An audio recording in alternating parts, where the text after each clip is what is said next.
Hi guys, my name is Absolute Fade, and the game I'm going to review today became renowned for the emotions it sparked in each player throughout its playthrough. It's a touching journey of a father and son that have to face adversity to honour a loved one. But did I personally think it deserved all the hype surrounding it, as someone who hasn't played a single game in the franchise before? You'll find out today in this review of the 2018 winner of Game of the Year, God of War.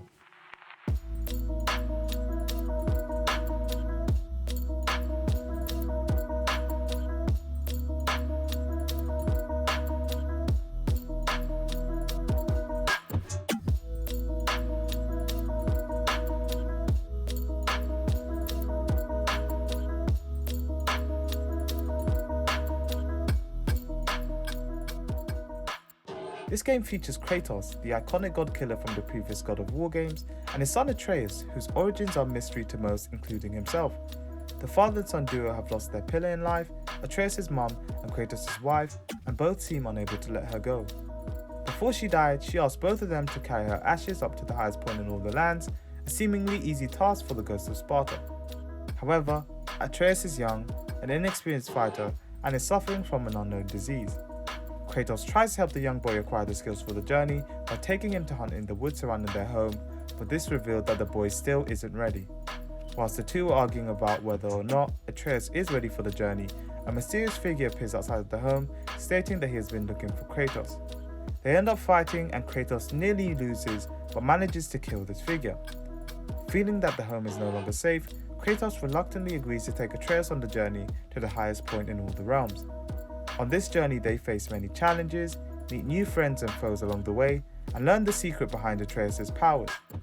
Join the two on their journey to figure out if the father-son duo are able to mend the seemingly unrepairable bond between them.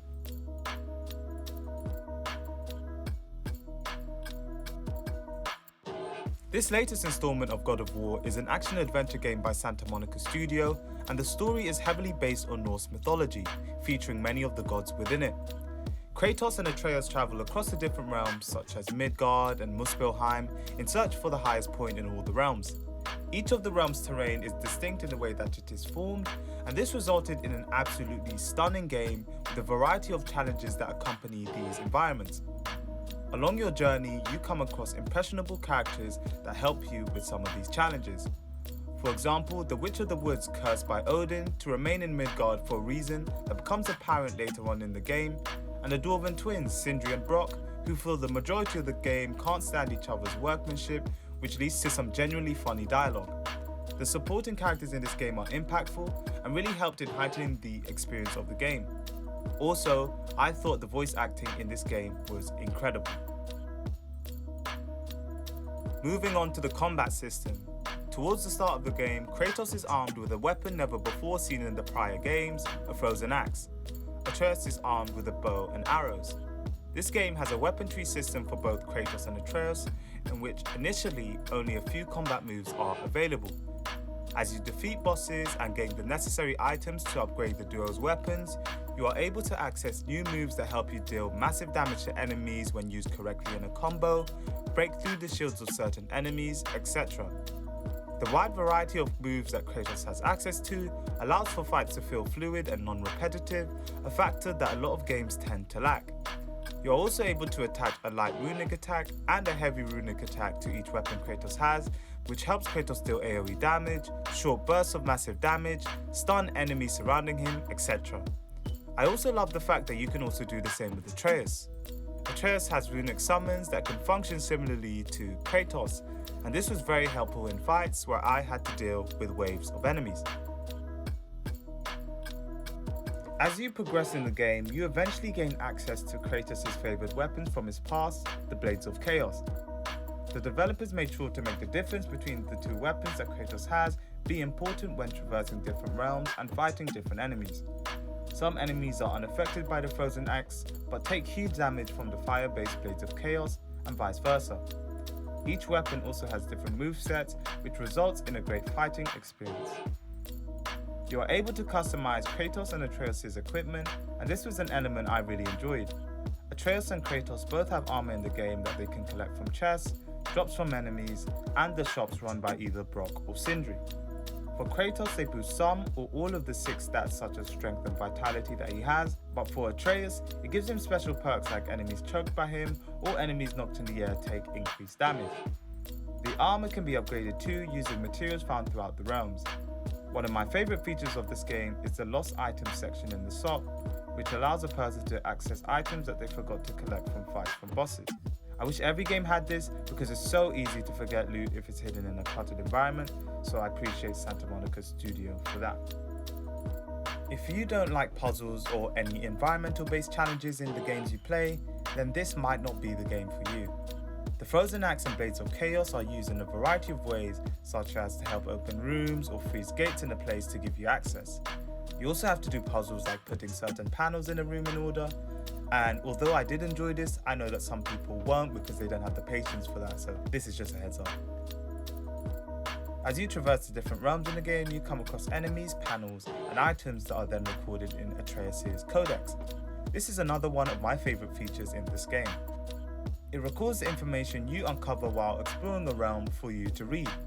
For example, it contains information on the shrines you encounter in the game. An example of this is the Ymir shrine, which contains a brief summary of Ymir's history. This was fascinating as someone who enjoys mythology from various cultures, so I really enjoyed learning more about the Norse mythology through this codex and the important figures in it. The codex also contains information on the enemies you've encountered in the game in the bestiary section. This breaks down the strengths and weaknesses of an enemy type and occasionally their origins if known. The codex is written from Atreus' perspective, which I found funny at times because of his immature nature and the way he describes things. Scattered in places around the world, particularly in Odin's hidden chambers, there were the black holes floating around that you could interact with.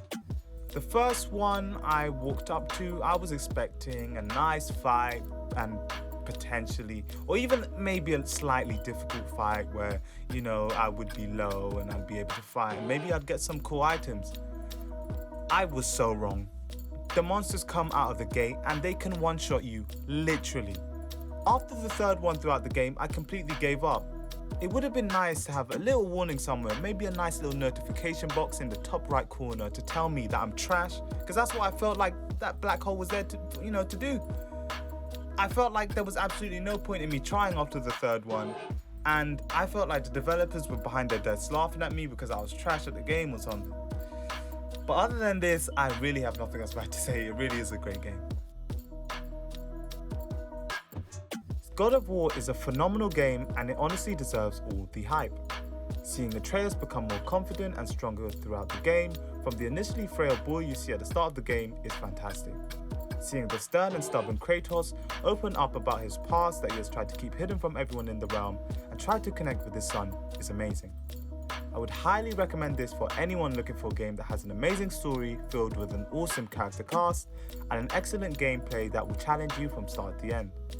I got this game on PC using Steam for around £40, well worth it in my opinion, but you can also get this on the PS4. Thank you for watching another Absolute Fade game review.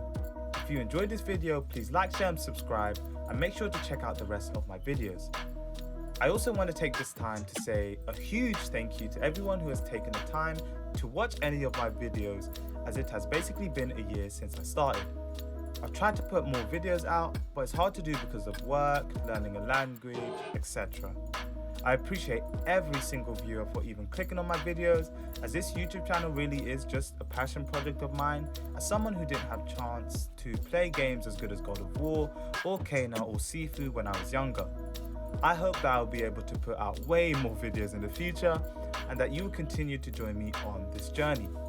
Take care, and hopefully I'll see you back here soon.